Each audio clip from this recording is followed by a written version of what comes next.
My name's Alex Kirkland. I work for ESPN as their Madrid correspondent, and I also produce the Spanish football podcast. Cool. So how's this World Cup being anticipated by those in Spain? Certainly after winning the last Euros. Yeah, I think people are pretty excited. I think people are pretty confident. As you say, European champions. I think everybody inside and outside Spain recognizes this Spain team are definitely among the favourites. Maybe for some people, the favourite, maybe top three, top five, but up there. And people are feeling good. People felt this is a really strong generation with some incredibly exciting young players, with a coach that people now kind of buy into fully after what they did at the Euros. Some question marks, some concerns, some worries, especially about injuries, form and fitness, as you always do going into these tournaments. But overall, I think people are feeling pretty good. What's the condition? I've been asking people to kind of play TV doctor for me and kind of diagnose the condition of their country's football. What would you say, both domestically and abroad, is the condition of Spanish football? Is it in a healthy place? Is it a not so healthy place? I think Spanish football is pretty healthy. I think people would say that La Liga is one of the top leagues in world football. Always kind of chasing the Premier League in terms of global appeal, but it might be, I don't know if it's number two or number three, but it's right up there in terms of kind of production of talent.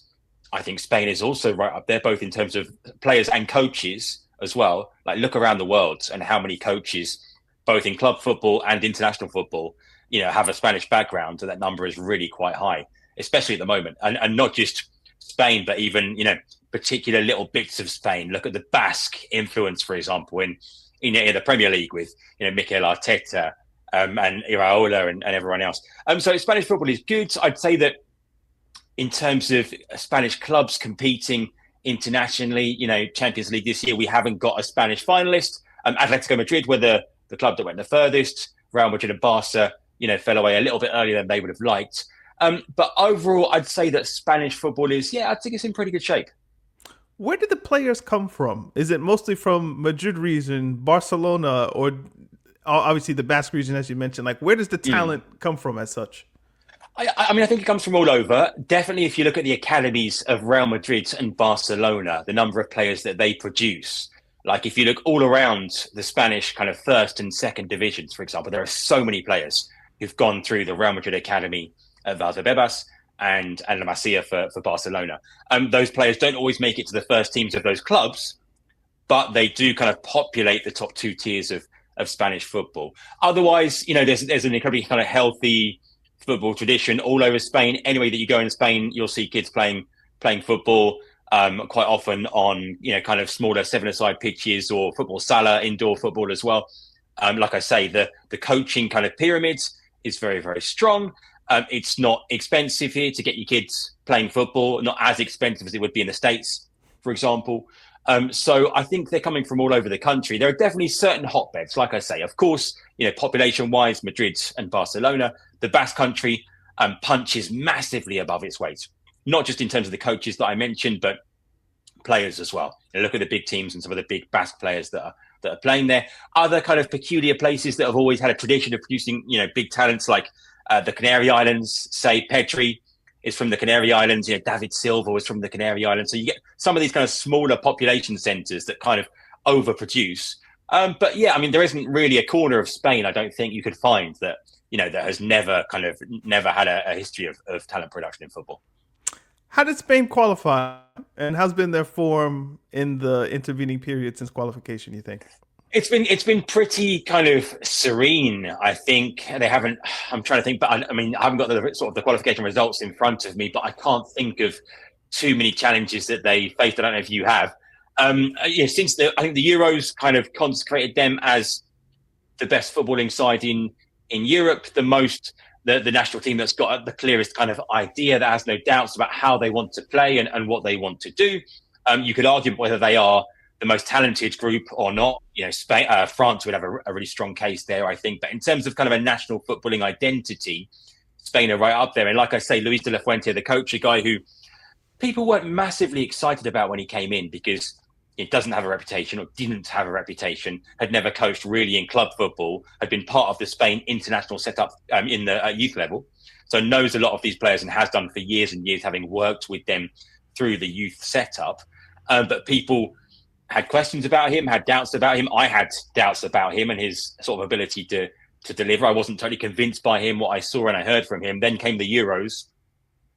All those doubts kind of went away because, I can't remember many more kind of consistently impressive, cohesive tournament performances than what Spain put together at the Euros. I think we've basically hardly ever seen, a country do what Spain did at the Euros in terms of being dominant in pretty much every single game and beating every other big team pretty much along the way. And since then, I can't think of any point where there was the slightest doubt about Spain going to the World Cup. What is it about De La Fuente then? There are some managers who are good man managers. There are some who are good tacticians. International football is obviously its own brand of football in that way. What would you pinpoint are his strongest points that make him good at his job seemingly?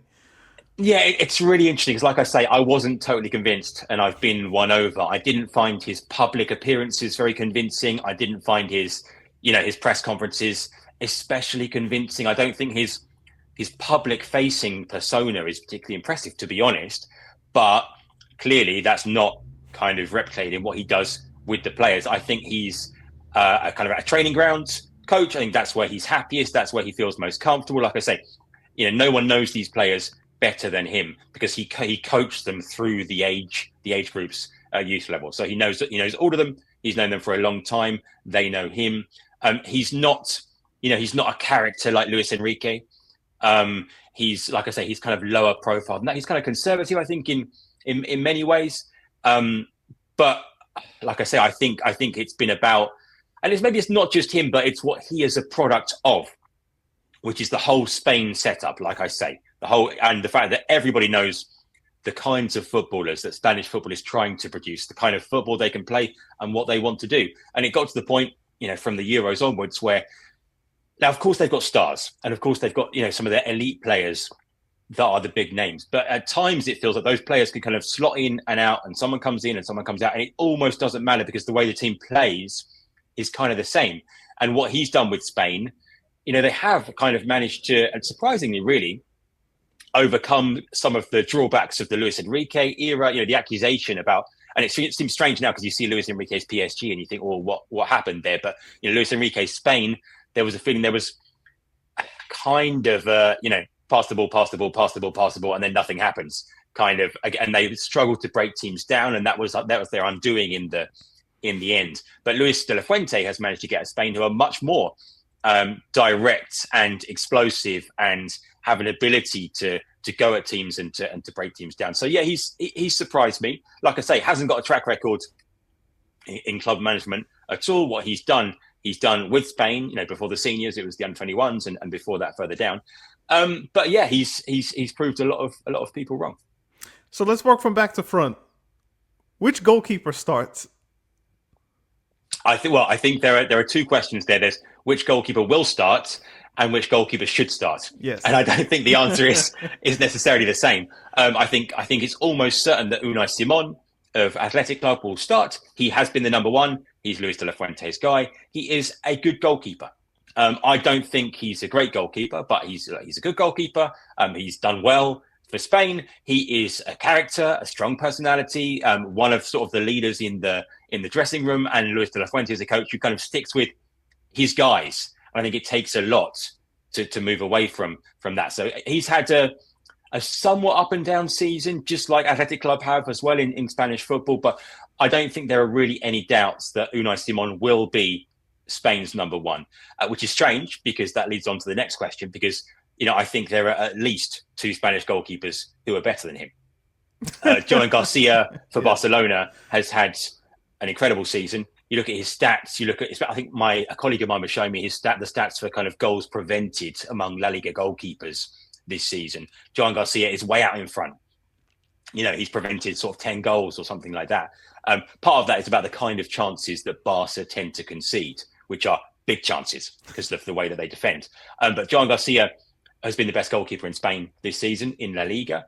There's a very good case that he should start. David Raya has been the best goalkeeper in the Premier League this season. Now, I admit my bias, I'm an Arsenal fan. So I see a lot of David Raya and I think he's great. But, I think for most countries out there, David Raya would be their first choice goalkeeper at this World Cup.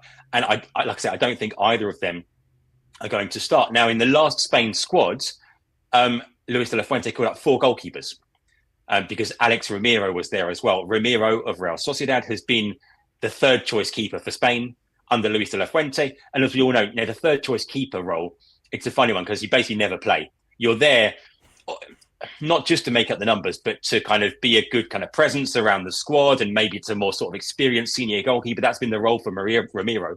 And the feeling is that he's been important for kind of squad dynamics, even though he never plays. So the question is, for Luis de la Fuente, does he sort of give up on that and let Ramiro go to bring in Joan Garcia? Because Joan Garcia is the one that's coming in from the outside. He wasn't part of the setup before, but like I say, he's been the best goalkeeper in Spain this season. So we don't know.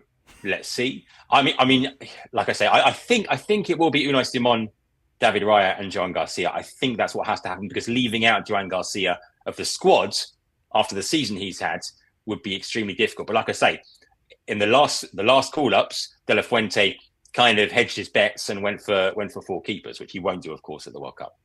I'm going to lump these next two together. So oftentimes we see kind of the best team in the domestic league.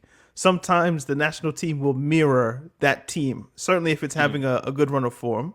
So I wonder, how much of Hansi Flick's Barca is there at all in the Spanish national team? And I'm going to combine with that any worries about Rodri in defensive midfield, and I'm maybe you'll find a connection there.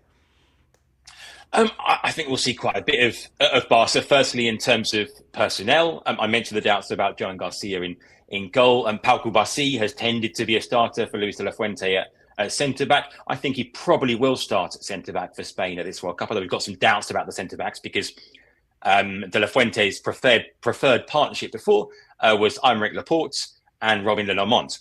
And those have both had difficult seasons. Lenormand has come back into Atletico Madrid's team lately, but wasn't playing for most of the season. Laporte hasn't been great for Athletics. There are doubts about that. I think Cubarsí has a great chance of starting at centre-back. So there's a Barca connection. Of course, Pedri is the guy, along with Lamine Yamal, another Barca player in midfield. I think he might not be the only Barca midfielder. I think we might see a return to Spain for Gavi, who's had some really tough seasons with injuries, but people remember how exciting he was when Gavi came into the Spain team under Luis Enrique, I think when he was sort of 17 years old, and looked really good. I think there'll be a place for Gavi in the squad. He's been injured, come back for Barca, and has been playing for Barca in the last few weeks.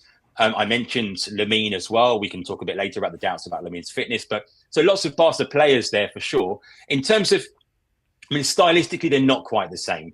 Luis de la Fuente, Spain don't play as high a defensive line as Barca do. It's not quite as high risk as Hansi Flick's football is. But yeah, I think there are elements there for sure. Moving on to Rodri, I think we're feeling better about Rodri than we were, because that was one of the big question marks, was that Rodri, he seemed to take a long time, didn't he, to get back into the Manchester City team, to be a regular again for City and to look something like his old self. I don't watch City every week, but the impression I get from here in Spain is that Rodri is starting to look like the Rodri that we know. Now, maybe he's not quite there yet, but he's not far off. And so, whereas a few months ago, I wasn't even sure if Rodri would be starting for Spain, I thought that Zubimendi might be, given the season, or sort of the first half of the season he had for Arsenal. The fact that Zubimendi's form has dropped off for Arsenal and Rodri is getting better for City, I think it'll be Rodri in midfield. The makeup of that midfield, I don't want to jump ahead in kind of your running order, but the makeup of that midfield is interesting because I mentioned Pedri, and De La Fuente has tended to like Pedri playing in the more advanced midfield position with kind of a double pivot behind him, which has been Rodri and Fabian. The problem with that is that Pedri for Barcelona has dropped back into a midfield 2 and has been incredibly successful. And that looks now like Pedri's best position, I think, is a little bit deeper. And I think De La Fuente has been reluctant to use Pedri deeper for Spain because he's got Rodri, he's got Zubimendi, he's got Fabian. Fabian, of course, has come back from injury for PSG as well. So, like I say, without wanting to jump ahead, I think there are questions about the makeup of that midfield. No. Like that was good. My next question was actually about: would you rather have goals from committee or an out-and-out number 9? I think the doubts about the number 9 have been resolved actually for a long time now. Of course, at the Euros, it was Alvaro Morata, a divisive figure among Spain fans certainly, and among fans in general. I think, given sort of the career trajectory that he's had. Morata, of course, went to Como in Italy and my understanding is hasn't been starting for them either. He hasn't been called up for Spain recently. I think Morata's international career is over, having been actually quite an important player for Spain. He was the captain at the Euros, and people agreed he was a really great captain, whatever you might think about him as a goal scorer. The question was who would be the new centre forward for Spain, and we know now it's Mikel Oyarzabal of Real Sociedad. Oyarzabal, who I think is having his best ever season. He, scored a goal as La Real won the Copa del Rey final the other week. Oyarzabal's goal scoring record for Spain is actually very, very good, really good. And so I think it's going to be Oyarzabal. And yes, he might not be one of the biggest names kind of in world football in terms of number nines. He's not an Erling Haaland or an Mbappe, but I think Oyarzabal, like I say, he's coming into his peak years in his late 20s. He's an experienced player. He's a captain of Real Sociedad. And like I say, in qualifying, his goal scoring alongside Mikel Merino, who was sort of the surprising goal scoring hero for Spain in qualifying. Merino's been injured. We're not sure if he's going to be back in time or not. I know that they're waiting on him. Like if Merino is fit for Arsenal by the end of the season, I think he'll be part of the Spain squad. We don't know if that's going to be the case. But Oyarzabal's goals have been important. So yeah, he's the guy. So I know what you mean about sort of the goal scoring by committee in terms of not having an Mbappe or a Haaland or a guy who's going to get all your goals. But Oyarzabal, I think, could easily go into a World Cup and score, I don't know, maybe say 4 or 5 goals. Maybe that's over ambitious, but I think he can score a few goals for Spain. Let's talk about the Shining Prince, Lamine Yamal. What condition do you think he'll be in come World Cup time to perform? Yeah, this is the biggest doubt, the biggest question I think about Spain's chances, because we all know that Lamine is the golden boy, is Spain's superstar, is a candidate for best player in the world right now, status, and probably Spain's only candidate for that. Maybe Pedri. I'd argue for Pedri, but other people might not. And we don't know. It's going to be a classic case of a race against time to be fit for the tournament. Barcelona and Spain have said they think that he'll be fine for the World Cup, but there's a difference between being fine, being fit, and being match fit and being match ready, and not having doubts yourself, in the back of your mind about whether you might suffer a relapse. So it's a worry, no doubt, because I think Spain with Lamine Yamal in the team are, like I say, one of 2 or 3 teams that are absolute favourites to win the World Cup. I think Spain without Lamine Yamal, or with a half-fit Lamine Yamal, maybe aren't quite up there. So it's the big question mark. It's the big doubt. I don't know if he'll be fully fit for the start of the tournament. Fortunately, Spain's first couple of games at this World Cup, in theory, are not particularly demanding. You look at Cape Verde, you look at Saudi Arabia. Spain should be able to get through those games even without Lamine Yamal. But it's a question mark for sure. Which player from, I'm thinking like the double Euro winners and the World Cup winning team, do you think would best slot into this team given its needs? Obviously, you have like arguably the greatest midfielder of all time, but maybe do Spain need a midfielder? Would it be David Villa? Would it be Casillas? Maybe not. Like, who would you pick? Puyol? That's a great question, and it's funny. It's funny you should say that. I was listening just last night on the radio here in Spain to Cesc Fabregas, and he was asked to do exactly this. He was asked to put together a joint team from this current Spain and that sort of golden era Spain. And still, even though this Spain team are a great team, he ended up, as I think a lot of us would do, basically picking all of those players from that golden era. Because even though the Spain team are great, like you say, you still go back, and it's hard to put anyone ahead of Xavi or Iniesta or Busquets or Puyol or Piqué or or Casillas or whoever. I think it's so. I still think. I mean, to be honest, if you look at the greatest area of need in this Spain team, I don't think it's the midfield. Even though, any team you put Busquets in it, any team you put Xavi or Iniesta in it, but this Spain team has great midfielders. If they're all fit, if you've got Rodri and you've got Pedri and you've got Fabian, there's no pressing need there. So yeah, maybe you think about David Villa, as you mentioned. Maybe you think about the defence. I'd be tempted by the defence, whether it's Puyol or it's Piqué or it's Sergio Ramos, or because, like I say, the big question marks for me is that we don't know, for example, what Spain's first choice centre back pairing is right now. And so, yeah, I'd be tempted by the defence. So I've been asking people, give me the floor, give me the ceiling. For First, pretty obvious. If they don't win, people will probably have questions, or they'll be like, "What happened?" So that's more or less my question. Fill in the blank. If Spain don't win the World Cup, what do you think would have gone wrong? Like, what would be the kind of hallmarks of a bad Spain team that didn't win the World Cup? Well, look, I don't think there's any, there's no obligation to go in the World Cup, even as European champions, because I think everyone accepts that the competition is serious, that in tournament football, a lot of things can happen, that there are some really strong teams out there. I think, look, Spain, if Spain don't get through their group, this World Cup, and you know how big this World Cup is. You've been talking to people from every single country.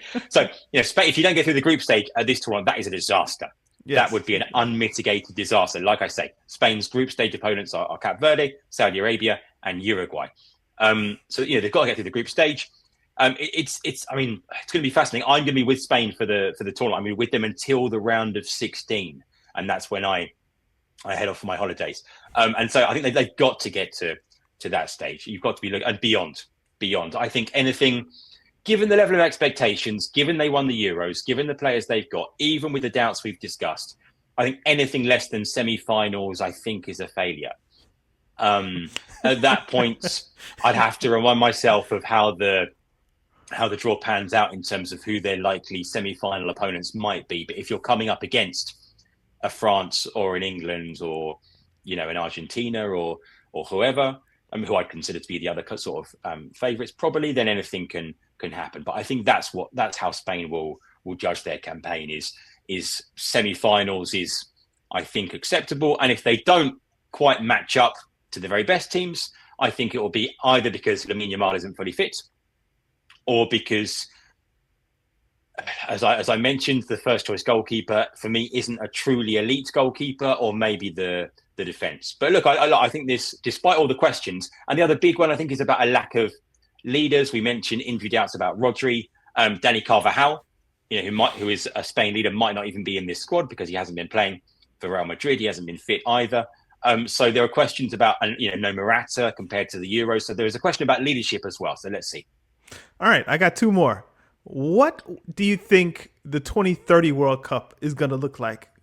Obviously hosted in part by Morocco, Portugal, and Spain, like projecting that one a little bit. What would you say? I mean, well, first thing to say, naturally, we here are very, very excited. It feels a long way off the way the world is right now. I can't really think about 2030. I can't really think about I don't blame you. Let's hope we're all here. But so it feels a long way. Like, let's get through this World Cup first and take it from there. But look, people are very excited. The big talking point here, and you mentioned it's a joint, World Cup between Spain, Portugal, and Morocco. The big talking point here is, will Spain get that World Cup final? Because for a long time, it had basically been assumed. Everyone here just took it for granted that final would be at the Bernabeu. Right here in Madrid, it's just been rebuilt. It's a shiny new stadium. It's going to be at the Bernabeu. That had been the assumption. Now, in the last few weeks and months, there've been one or two doubts about, well, actually, will FIFA give that final to Morocco?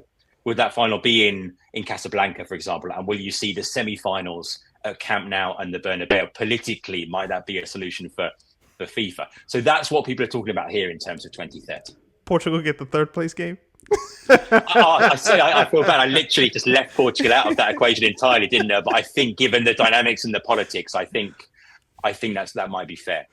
And also stadium size. Also, because you're talking about, you're talking about the size of a stadium needed to host those games, Bernabeu and Camp Nou, and whatever the new stadium Morocco are building. That probably makes sense. I couldn't tell you off the top of my head the capacity of the biggest stadiums in Portugal, whether it's Benfica's Stadium of Light or the Dragão in Porto, but I don't think that capacity-wise they match up.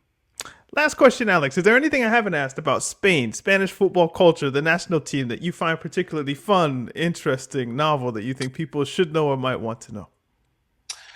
It's a good question. The other thing that's a big talking point here that people might not be aware of internationally is that, like everything in Spanish football comes down to Real Madrid and Barcelona. And, the country can be divided pretty much 50-50 between Madrid and Barcelona. Even if you're a fan of another team, quite often you'll have a preference for Madrid or Barcelona. And that comes to the national team as well. There was a big discourse here under Luis Enrique. A lot of Real Madrid fans, now part of this was because of who Luis Enrique is in terms of his background, former Real Madrid player who went to play for Barcelona, who coached Barcelona. A lot of Madridistas said that they didn't sort of identify anymore with the Spain national team because Luis Enrique was in charge, because there were very few Real Madrid players, being part of that Spain team. There were more Barcelona players. And so that was a talking point here for a long time. Under Luis de la Fuente, that has changed, but still you get those kind of club politics coming into it. And let's see what the Barcelona, we mentioned all those Barcelona players who might be key men for Spain in terms of Lamine Yamal and Pedri and Cubarsí. Let's see what the Real Madrid representation is. We didn't mention in defence, Dean Howson has a good chance of being part of the squad. Let's see if he's a starter. Like I say, Carvajal might not make it. And unless I'm forgetting anybody obvious, there's no one else in the Real Madrid setup who would be, knocking on the door in terms of a place, I don't think. So that's the other thing. But like I say, that's almost a very tired talking point, because we get sick here of everything being about Madrid and Barca. But maybe for people elsewhere, it might be a kind of an interesting thing to think about, isn't it? I had that written down, and I thought that exact same thing. Like, but I was like, hey, no. I was like, maybe he'll bring it up independently, and that's what happened. Okay, so it worked. Fine, it worked out in the end. Alex, where can people find you in your work? If you want to follow me on Twitter or X, it's at Alex Kirkland. If you want to read me, it's on the pages of ESPN.com. Just go and look for their Real Madrid stuff. Like I say, I'll be covering Spain in the US for ESPN. So you can read and watch me through the tournament as well. All the links are in the description. I'm sure you guys know where the channel is. Alex, thank you for doing this. It's my pleasure, man. Yeah, my name's Ali Howorth. I am a freelance journalist, but also do my own podcast called the On the Whistle podcast, which is just about African football.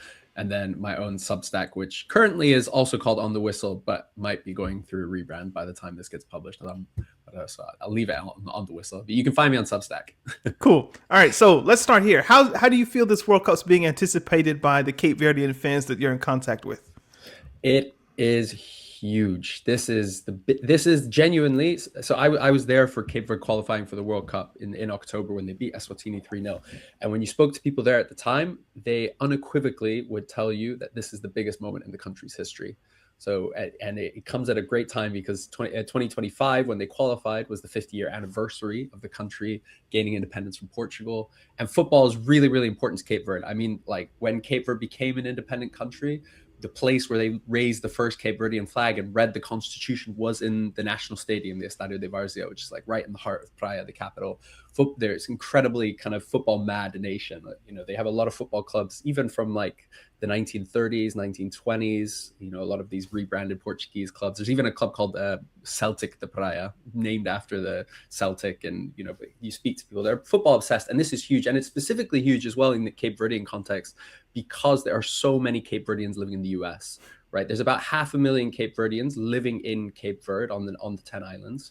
And there's 500,000 Cape Verdeans living in the Boston area alone.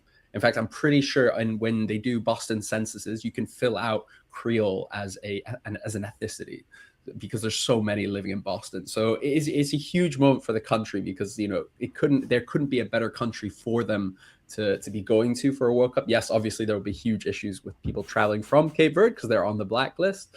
I'm not sure how many can stump up $15,000 in bonds to cover their deposit, but there are so many Cape Verdeans already in the US that they will be traveling in big numbers. It's just a huge shame that their games are kind of spread across the country and none of them are on the East Coast, but it is massive. Biggest moment in the country's history. Have you been able to filter the kind of anticipation, whatever the word would be, between fans and maybe journalists? Is there more trepidation on the journalist side? The kind of, oh no, like we're not ready and all that kind of stuff? I don't think there's any trepidation. I think there's maybe a bit more realism. I think, to be honest, everyone who supports Cape Verde, everyone from Cape Verde, is very kind of realistic in their expectations. None of them are kind of expecting them to go far. None of them are expecting to pull up any trees. But I think what you would say is there's like a quiet optimism, and for good reason. I think, look, Cape Verde are amongst those kind of handful of tiny nations that will qualify for this World Cup. Your Curaçaos, your Haitis. But I would say, unlike a lot of these other teams, is they do actually have quite a lot of pedigree. And they've done really well when they've come into new competitions. The first time they qualified for the AFCON back in 2013, they got out of the group stages in quite a tough group. I think they were in host South Africa's group as well as Morocco, and they came second in that group behind South Africa, and they drew with both of them. In the one after that in 2015, only the second time they qualified, I think they came through. They got knocked out, but they drew every single match and kept, and they're playing very good teams. DRC made it to the semifinals. They were in the same group as champion Zambia. So they have pedigree when it comes to entering tournaments and new kind of atmospheres, new competitions, and stepping up. So I think that is kind of giving them a bit of a quiet optimism. And I think when they look across the group, right, is obviously the big one is that first game against Spain. There's no expectations there. There's no sense that we'll get anything out of that. But I think they realistically look at the other two and you think, okay, look, Saudi Arabia, they just got pumped 4-0 by Egypt, sacked Harvey Renard. They're kind of a bit all over the place. Uruguay, the same after they got smashed by the US. Like they're very much, obviously Uruguay are an excellent team and will be favorites to come second in this group. But I think Cape Verdeans are, fairly optimistic that actually, look, we can target that third place, with the way the World Cup works. That's not out of our reach. So there's a lot of hype, but I definitely still think they fall into the category of, just happy to be here in terms of qualifying. I want to dig deeper on your recent trip. Like, can maybe explain for us the kind of Cape Verdean footballing scene, culture that you experienced there? Oh, it's amazing. Everyone should go to Cape Verde. Brilliant country. It's fantastic. Yeah. So it's a really interesting footballing culture, right? Because it's essentially spread across 9 islands, right? There's 10 islands, 9 are inhabited. And so each Cape Verdean kind of island has its own footballing culture within itself. And Santiago is the main island with the capital Praia, and that's the kind of heart of Cape Verdean kind of football. That's that, but not always necessarily the teams that are the best. I think there's a few other islands like São Vicente and Mindelo that tend to provide teams in the club football scene that do really well, because how it works in Cape Verde is there's no national league, because obviously that's logistically it's a big challenge to get between the islands. So they play in groups in each island, and then they go to a knockout and they play in like a one-off knockout tournament in one of the islands. And so they all have their own kind of unique little football cultures within those. And even, you look at the players, right? There's a huge breadth. Yes, people will point to the kind of wave of diaspora players, and that's a huge part of why they've been successful. But there's a lot of guys who've come from the islands themselves, and a lot of guys who are really important to the team. Ryan Mendes from Mindelo. I think Vazinha, the goalkeeper and one of the captains, is from, I think, São Vicente. And so there is the sense of kind of bringing together even different microcultures within cultures to the national team. So even their coach, Bubista, I think he's from São Vicente. When he's not on national team duty, he goes home to that island, does his own thing, runs his own academy. And then when it's like international time, he comes over to Praia and they play and train there. There's a really, really rich football history. I mentioned the Estadio de Várzea, the kind of national stadium. Sadly, they don't play there anymore. It's fallen into a bit of disrepair, and they actually play in a kind of one of these classic Chinese stadiums that's built on the edge of the city. That is like everyone kind of hates it because it's not really in the heart of the city. Whereas this previous one, where they won the only other competition they've ever won, which was I think the 2000 Amilcar Cabral Cup. They won that in the Estadio de Várzea. Bubista, I think, was their captain on the day. That he was a hard tackling center midfielder, and now their coach. So there is a really, really rich football history. They have really obviously tight connection with Portugal. So they've been watching Portuguese football. They've been, really deeply tied to that. And you have a lot of Portuguese players with Cape Verdean, heritage. Probably the most popular is Nani, who's from Cape Verde. But yeah, like I said, there's even a team called Celtic, and I met with the people who run that club, and they actually said they named it after Celtic because they watched, the 1967 Champions League final when they won it, the Lisbon Lions and stuff. So like, it is a really switched on footballing culture, and really switched on like athletic culture as well. They do really well in basketball. They regularly get to the Olympics. They do really well in handball. There's a real sense of kind of really proactive and active culture on the country. And yeah, it's beautiful to watch. A lot of, classic tropes as well, like beach football, really technical football. Sorry, I can go on for days and days about it, but it's amazing. You should all visit. It's cool. So let's talk about qualification. So how did they get out of their AFCON group? Their CAF group, sorry. Yeah, so I think that's one of the stories of it, right? Is they were in a really, really tough group. They were with Cameroon, who obviously at the last World Cup beat Brazil, becoming the first African nation to ever beat Brazil. And yes, we could point and say Cameroon is a bit of a mess, and they are at the moment. But not only were they in Cameroon's group, they were in Angola's group. And Angola, for those who don't remember it, we're coming off the back of one of their best AFCONs of all time. This was a really good team. They got to the quarterfinals, the 2023 AFCON, the same place that Cape Verde got to. So it was a really, really tight group. But actually, in a lot of ways, what set them up for success was essentially was a bit of help from FIFA. So at the beginning of qualification, they actually approached FIFA and they said, look, we really want to qualify for the World Cup. We think, we're doing everything right. They've used the FIFA forward funds a lot to build training centers, to build kind of a lot of infrastructure. And they said, look, we want to get to this World Cup. How can you help us? And so FIFA actually, through their FIFA forward fund, opened up some funds for them to pay for logistics, pay for flights, pay for travel. And it made a world of difference. So say, for instance, they didn't qualify for the last AFCON, and a huge part of that was just the costs and logistics. So the reason they didn't qualify really crunched on this one game against Botswana when they went away to Botswana. And one of the reasons they lost is because they couldn't get cheap flights. They had to fly in the night before. I think they arrived at like 7 or 8 p.m., didn't do any training, and the next day played at like midday or something, and they lost 1-0 to Botswana. Because it's really expensive traveling around Africa, I think for their last away game in their World Cup qualifiers, I think it cost them $400,000 to go to Libya. Libya is not even that far when you factor in, other places on the continent, going to East Africa, places like this. So that opened up, once they, spoke to FIFA, they opened up for them to actually have a really professional structure around qualifying, going to these, traveling.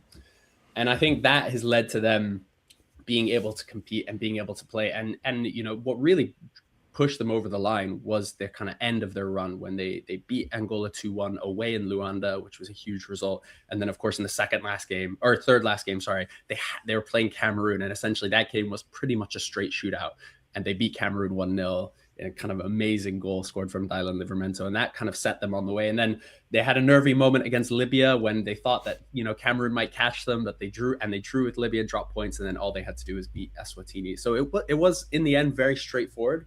But what I really like about Cape Verde is they're an example for a lot of countries around the world that it's like, if you get the basics right, if you get the structures right, if you get the federation right, actually the football will follow, and the success will follow. And I think that's really what's, it's not a coincidence that they've done this. It's actually through a really, really well-run federation, really well-run national team. So what's the consensus on Bubista? Who is he? Do people like him? And what should we expect in terms of Cape Verde's style of play? Bubista is a very interesting character, very kind of very, very grumpy man. I remember being at the stadium after they'd won. They're in this like tiny bus because again, they don't even have like a proper coach. They're just in a small kind of local transit bus kind of thing. And everyone's got the music blasting, like everyone's topless, having a great time, like getting ready to leave the stadium after they've qualified for the World Cup. And he sat there in the front next to the driver, just screaming at everyone, like, sit down, let's go. I'm sick of this. He's a very kind of like, very serious man, and kind of a big disciplinarian. I think one of the things that kind of points to his success is the fact that he is really passionate about being Cape Verdean. He's from São Vicente. He had a lot of his kind of football instruction elsewhere. He spent time in Portugal and Angola, even in Germany. Is kind of where he got his badges. So he's kind of got a wide range, but actually he's only ever coached in Cape Verde and for the national team, in local clubs. But one of the big things that he did was when he came in is he said, look, we have a lot of players coming from all over the world, particularly like the Netherlands, in France, one or two others, random ones like Pico Lopez from Ireland. And he said, I don't care where you're from. When I'm speaking, when I'm coaching, we only speak Creole. Nothing else. And that's kind of, a lot of people point to that as kind of the reason why they've been successful is it's a really tight-knit group, and it's a group that kind of really fights for each other. So I think that in terms of his character is what's led him to be successful. In terms of what to expect from Cape Verde is, look, ultimately the type of football they want to play is good flowing football. That's kind of at their heart, but they also are aware of the kind of realities of the position they're in. So they are a very defensively solid team. They're a very, very physical team, particularly the back four, whether it's, usually it's Pico Lopez and Dini Borges in the middle, potentially Logan Costa. If he comes back from fitness, that is a huge question mark for them. He's been out with an ACL tear. And then their full backs, whether it's Joao Paulo or Steven Moreira or Sidney Cabral, it's very, very kind of low block, low to mid block, kind of very defensively solid. And then often they like to play good football. Again, I think there's a reality where they won't be able to dominate these games. But what they also have are some really, really a kind of whole host of very talented wingers, essentially. So a lot of that comes through guys like Gary Rodriguez, Ryan Mendes, Giovanni Cabral, a lot of these guys, Willy Semedo. So it's very, very kind of structured in out of possession, defensive, usually a 4-2-3-1 or a 4-3-3. Almost always, those the only formations they play. Always one striker, whether they play with a number 10, Jamiro Montero, or whether they add in another midfielder. That kind of depends. But yeah, that's kind of how it works. And I was actually looking, but again, they have developed a lot. So like I looked at the 2021 AFCON, and at that tournament, they were one of the lowest blocks. They were a team that kind of didn't progress. They didn't press. Their PPDA, they were one of the highest. So, and then one of the least pressing teams. But then in the 2023 AFCON, in the AFCON where they beat Ghana, they drew with Egypt. They played some of the best football at the AFCON. And a lot of that was through having more possession, pressing higher. So I think they're a very tactically flexible team. I think the issue is, they would like to play more expansive football, but I think they're also aware of the realities of what they can and can't do, which is why they end up being a very stable defensive team. I don't know if this makes it, and you'll correct me if I'm wrong. Is Cape Verde the team that has the guy that likes to do all the long shots? So Bebe, the kind of who's his own amazing story, the kind of former Man United flop. So he was at the last AFCON. He has not played. Pretty much ever since. He was in the first couple World Cup qualifiers, but that's about it. No, he's no longer a part of the team. Gotcha. Although he was a great character. No, and that's kind of one of the interesting things, right? Is you can go back to that 2023 AFCON, so well over 2 years ago now, and it is almost the exact same starting 11. In fact, he's the only one who isn't a part of the team anymore. Instead, they've got this guy Dylan Livramento, who plays at Casa Pia in Portugal and is on loan from Hellas Verona in Serie A. And he's a very interesting one because he only joined the team in just after the AFCON, so he hasn't played any kind of tournament football with these guys. He came through the Netherlands. He's from Rotterdam, as a lot of these guys are. I think 6 or 7 in the team are actually from Rotterdam, which is kind of crazy. He's cousins with Logan Costa. He grew up playing with the Duarte brothers, who are part of the team. It's very close-knit, but he has a terrible record in club football. So for Casa Pia in the Portuguese top flight this season, he has not scored a single league goal. And I think in Serie A last season, he scored 1 for Hellas Verona. For Cape Verde, he is the superstar, right? He's got 7 goals in 20 games in the last 2 years, or just over 2 years. 4 of those were in that World Cup qualifying campaign, and all 4 of them were huge goals. So he scored both goals in their 2-1 win against Angola. He scored the only goal in the 1-0 win against Cameroon, and he scored the first goal in the win against Eswatini. So he's kind of, in some senses, been the difference maker, but don't look too closely at his club football because it does not translate at all to the national team. And that's kind of the reality of a lot of this team. Is it's a lot of guys who on paper do not look like serious players. They're playing in obscure leagues, they're playing in random places, but they actually are tremendously talented. And I think when you look at the way they perform as a national team, that's where you see their kind of true ceiling. Do they have an ability to, meaning the country, to export players either to Portugal, to maybe African leagues? Like, are there players that we would know? Or is it just more kind of nondescript people that come together and make a decent team? I mean, yeah, so there's a huge pipeline from the island to Portugal, pretty much what happens. And to be honest, it's a bit of a problem, is that there's these youth teams that play across Cape Verde, and all of these scouts from Portugal come and just pick off players. So like pretty much any player who's from the islands, who wasn't born abroad, wasn't born in Europe, almost always goes through Portugal. That's kind of the main. Now there are exceptions. So like Ryan Mendes, he was playing, who's their most iconic player, arguably the best ever player. Might not start every game just because he's a bit older now, but he was signed straight to Le Havre in France and in Ligue 1. So like it can happen. And he's actually an interesting one because I think from Le Havre, he was actually the guy that Leicester City were originally going to sign instead of Riyad Mahrez back in 2014, 2015. And so, I mean, what a different timeline that would have been if he'd went and Riyad Mahrez hadn't. But yeah, that is the one thing that Cape Verde has, is that a lot of other countries don't have in Africa, is they have a real direct line to Portugal. And in terms of the development, again, it's not great for the local football because they often get taken out of that pipeline before they can make money off of it, before they can develop. But yeah, that's how it works, is a lot of them move from Portugal. But then oftentimes they find it really hard. Either they're moving older than they need to because they're not actually allowed to move until they're 18, or which means that they're often then forced from kind of the Portuguese second tier into more kind of obscure leagues across Europe. And I think in terms of the World Cup, they're probably going to have one of the most diverse squads in terms of where players play. I mean, like Turkey, guys got sometimes in Azerbaijan, Russia, like Hungary prior to this when Stopira was there, like, you know, guys in Cyprus and pretty much everywhere in Europe and outside of Europe, there is a Cape Verdean playing football. Cool. I mean, you touched on the next question that I had, and it's more maybe an African football question more than a Cape Verdean question, but Cape Verde are included. What do you feel like are the pluses and minuses of such strong like diasporic representation in national teams? Like that.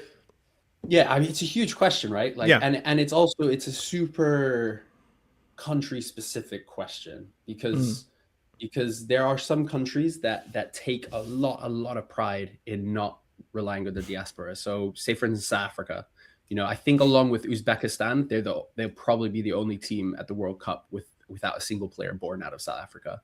And that is something that is very important to South African culture, because they see the national team Bafana Bafana as kind of a reflection, not just on South Africa, but on the Premier Soccer League, on, you know, the teams that develop these players.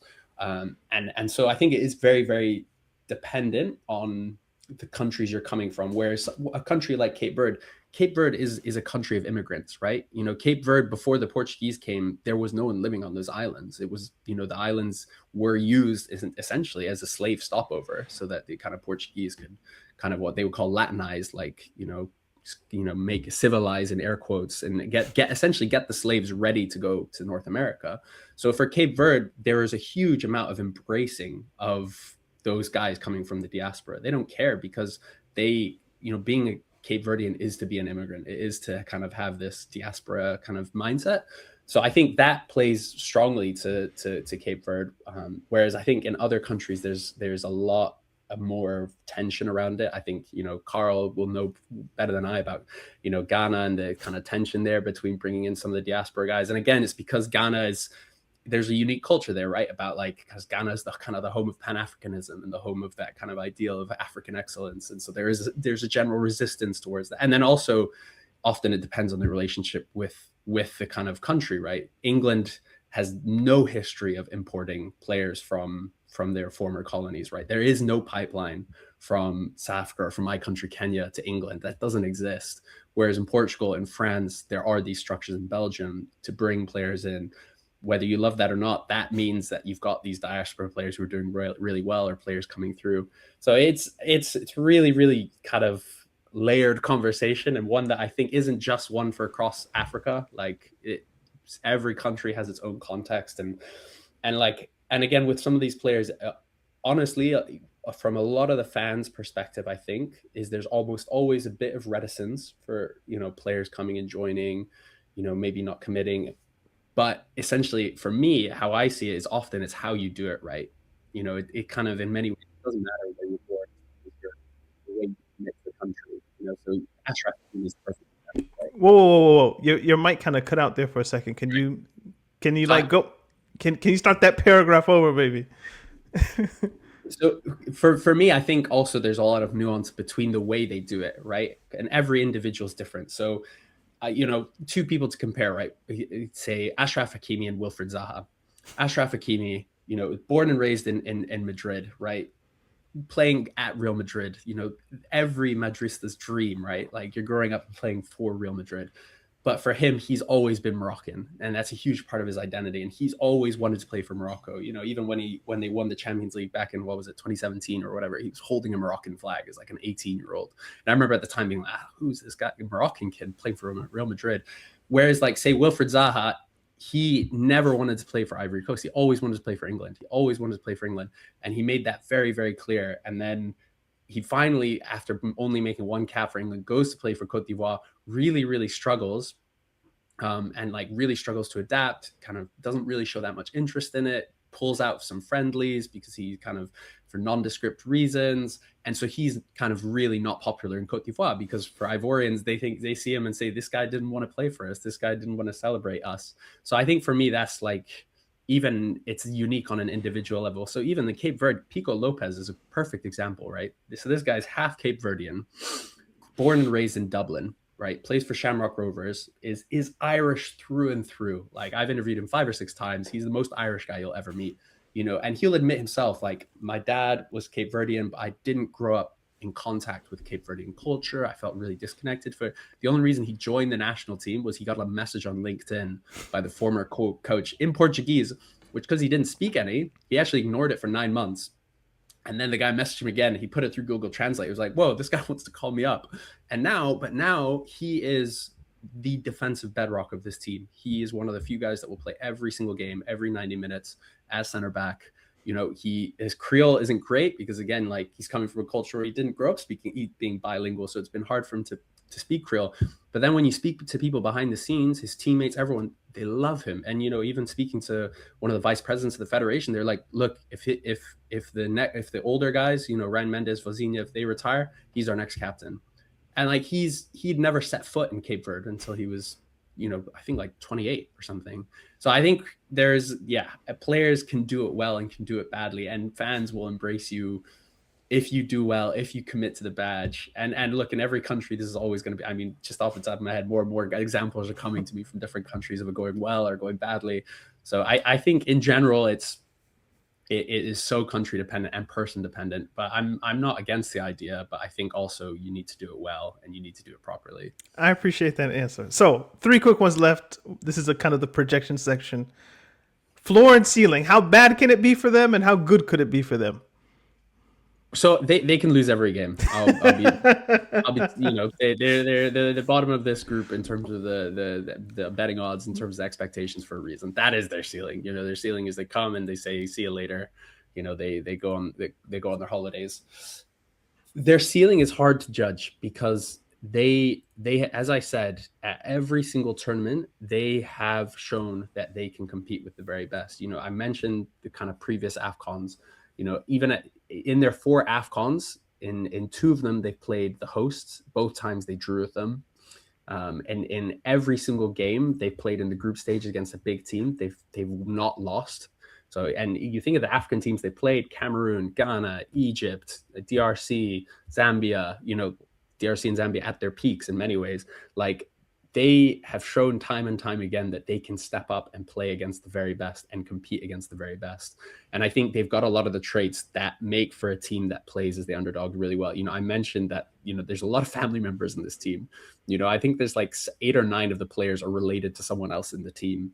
It is such a tight-knit group. It is such a coherent group, and it's such a well-run group that actually that carries you so far. And I think for me, whether they get out of this group or not does depend on Saudi Arabia and Uruguay, because if Saudi Arabia and Uruguay come swinging, maybe they can beat Saudi Arabia and get through. But if Uruguay play like they have the last kind of however many years, their last few years under Bielsa, and it falls apart, they actually have a chance. I think they have a chance of coming second in the group. That's their ceiling. Look, they're never going to come first. You know, they're not going to beat Spain.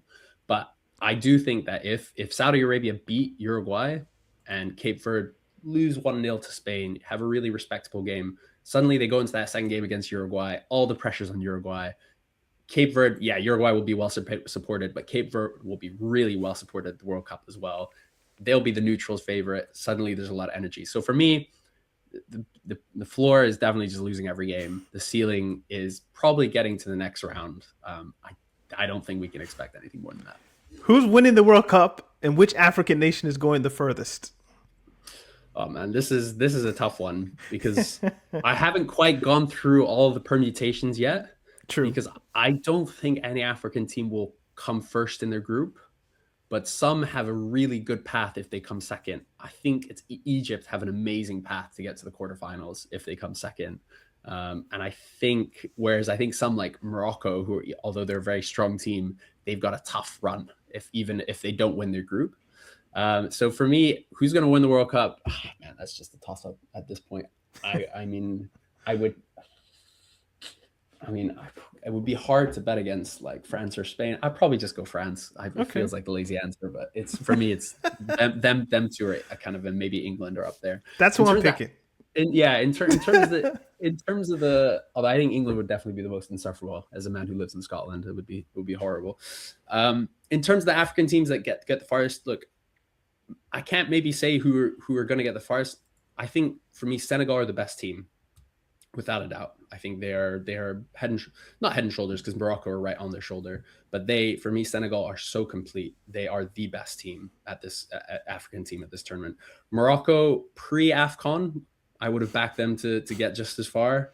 With the AFCON debacle behind them, I'm not sure. I'm not as confident. And both of those are in really tough groups, especially Senegal. They're such a tough group. The other one that I would say don't sleep on is Cote d'Ivoire. That's kind of, for me right now, they're the third strongest team coming into this. They have so much depth, so many attacking options.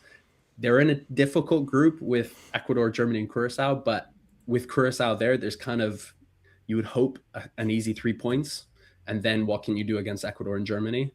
So for me, those are probably the three. If there's any African teams I'm going to, hang my hat on, it'll be them. But again, it's the World Cup, so it's all like, especially with the new format, often it might be down to luck. So yeah, look, Egypt, who I think are quite a bad team at the moment, might be the one that get through because they get the luck of the draw. That's kind of how it works. So, but I think if you had strongest team, definitely Senegal, and just based off of that, I'd probably say they're the African team that'll go the furthest. Last question. Is there anything I haven't asked about Cape Verdean football that you find particularly interesting, fun, that you think people should know or might want to know? I think in terms of Cape Verde, I think one of the things that makes them so successful is that essentially the island mindset. So they have this word in Creole called morabeza, which is essentially just like, and you can see it in English everywhere you go in Cape Verde. It's no stress. Even the football shirts that they sell, unless it's like an official one, it always, I've got like two I can show you. They all are number 10, and then underneath the name is no stress. Like that is the Cape Verdean culture, which I think is so beautiful. And that is informed by being on an island, their approach to music. Like if you want to get into an amazing music culture, Cape Verde is to get into Mornas, and there's so much rich history there. But in terms of football, I think that's really what's brought them success. So like the day before their game against Eswatini, the biggest match in the country's history, again, outside of football, the biggest moment in the country's history. I went to the team hotel to do some interviews, and there people are just hanging out. There's no tension. There's no guys, being barred from everyone else. I'm there chatting with Pico. Vozinho comes in and his little nephew is there. Nuno da Costa, their center forward, is hanging out with his grandfather. Like there is that approach. And then later that day, rather than, again, being locked up in their house, 5 p.m., whatever, they all go through a walk to the Sucupira market, which is, not too far away, but it is the busiest market in Cape Verde, in the whole country. And they thought that this would be a good idea to just go for a walk down it on the day before. And it was, because everyone was so chill, because like these guys, although they are legends, they are heroes, they aren't celebrities. So everyone would just like go greet them, give them a wave and a smile, maybe get a photo. There was no mobbing, and people would say that. They'll say Cristiano Ronaldo could come through Cape Verde and no one would bat an eyelid, or, people would just greet.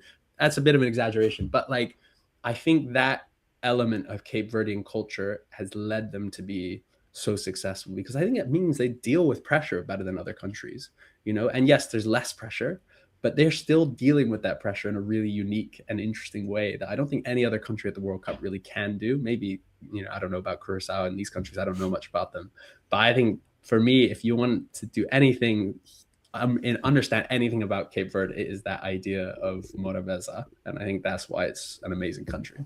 Cool. Ali, where can people find you again? You can find me on various social medias, Twitter, TikTok, and just on my name, Ali Howorth. But I also do a Substack currently called On the Whistle, as well as a YouTube channel, which is a podcast that's all about African football.